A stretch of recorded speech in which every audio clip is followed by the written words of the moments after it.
Buat kamu yang sedang mempersiapkan ujian masuk perguruan tinggi negeri, mungkin sekarang kamu lagi deg-degan ya. Sebenarnya kamu enggak perlu khawatir. Yang harus kamu lakukan adalah fokus dan cari tahu informasi mengenai cara masuk PTN. Selain masuk lewat SNMPTN dan SBMPTN, ada cara lain masuk PTN loh Gladiators.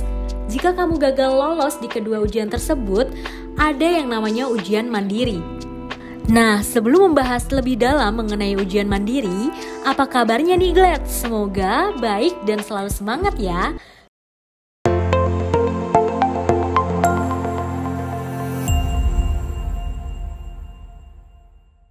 Kali ini kita akan membahas tentang ujian mandiri PTN di Indonesia.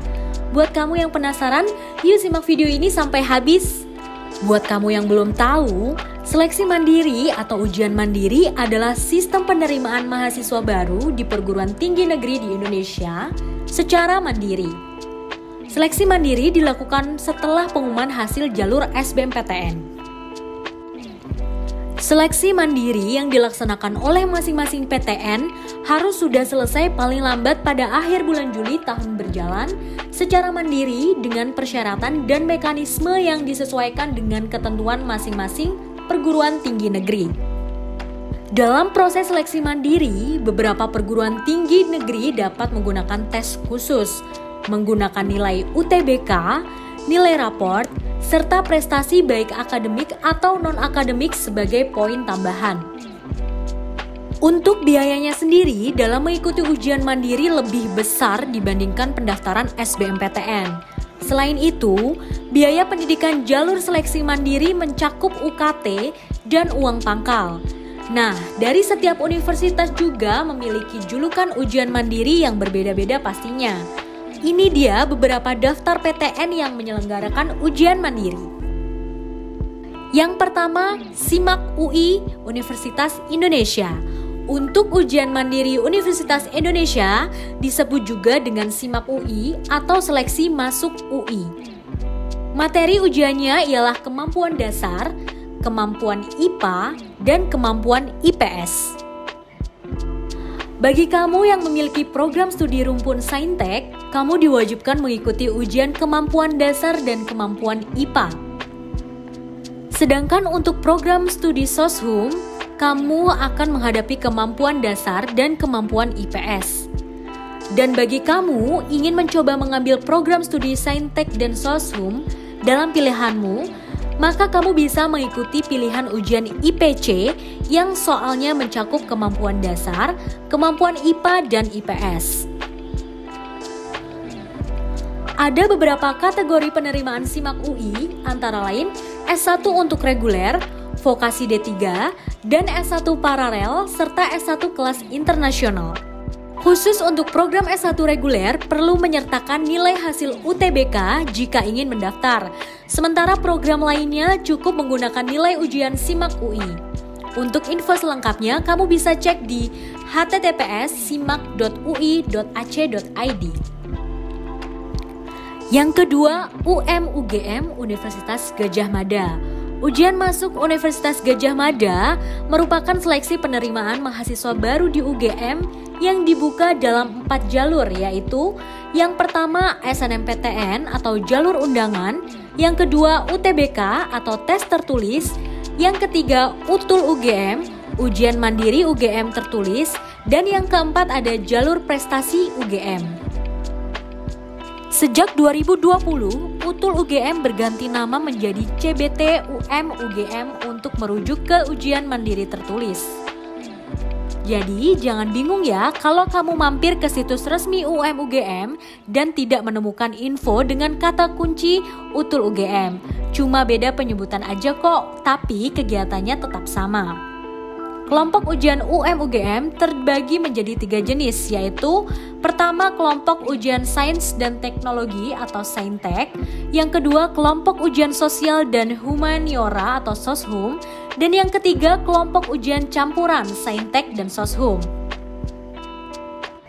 Setiap peserta hanya dapat mengikuti salah satu kelompok ujian Saintek atau Soshum atau campuran.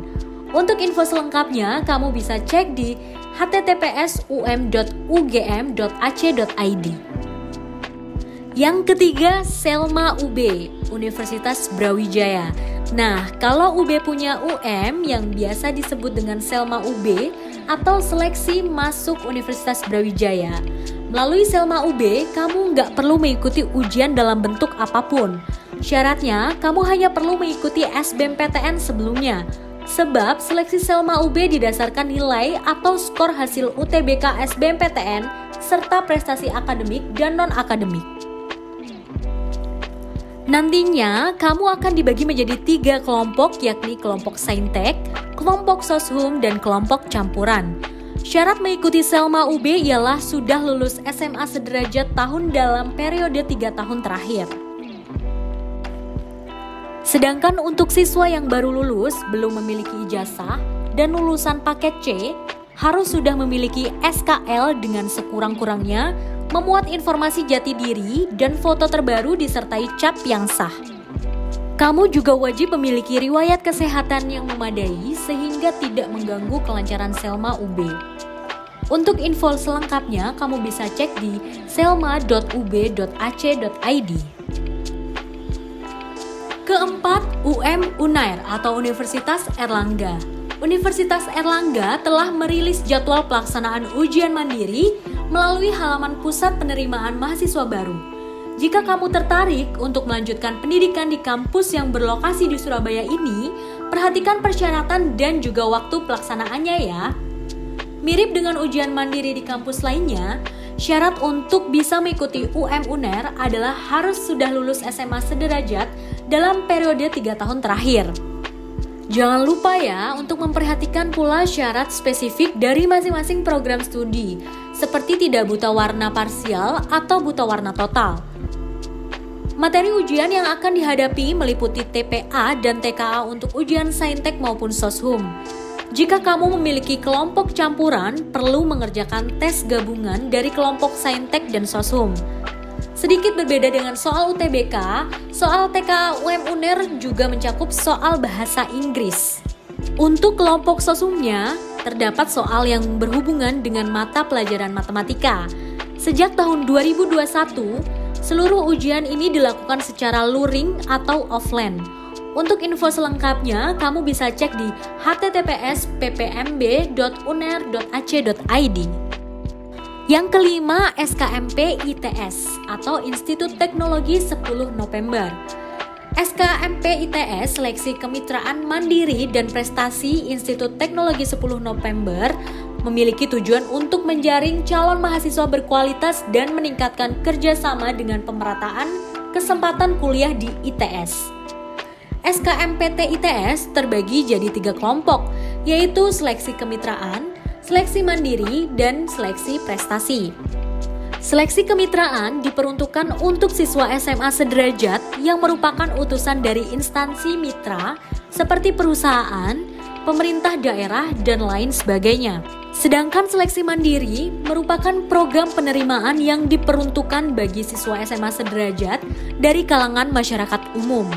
Lalu, seleksi prestasi ditujukan untuk siswa berprestasi atau memiliki penghargaan pada bidang yang telah ditentukan, seperti olahraga, seni, olimpiade, organisasi, dan juga penghafal kitab suci. Program SKMP ITS ini dapat diikuti oleh siswa SMA sederajat yang lulus dalam periode 3 tahun terakhir. Adapun proses seleksinya mengacu pada nilai UTBK atau nilai tes kemampuan akademik ITS. Selain itu, dilihat pula nilai raport, deskripsi diri, serta capaian prestasi. Untuk info selengkapnya, kamu bisa cek di website pusat ITS. Itu dia beberapa PTN dengan jalur mandirinya. Semoga bermanfaat ya Glets, dan jangan lupa catat timeline di setiap ujian mandirinya. Tetap semangat. Next, enaknya kita bahas video apa lagi ya? Jangan lupa untuk komen dan juga subscribe YouTube Masuk Kampus. Sampai jumpa di video selanjutnya.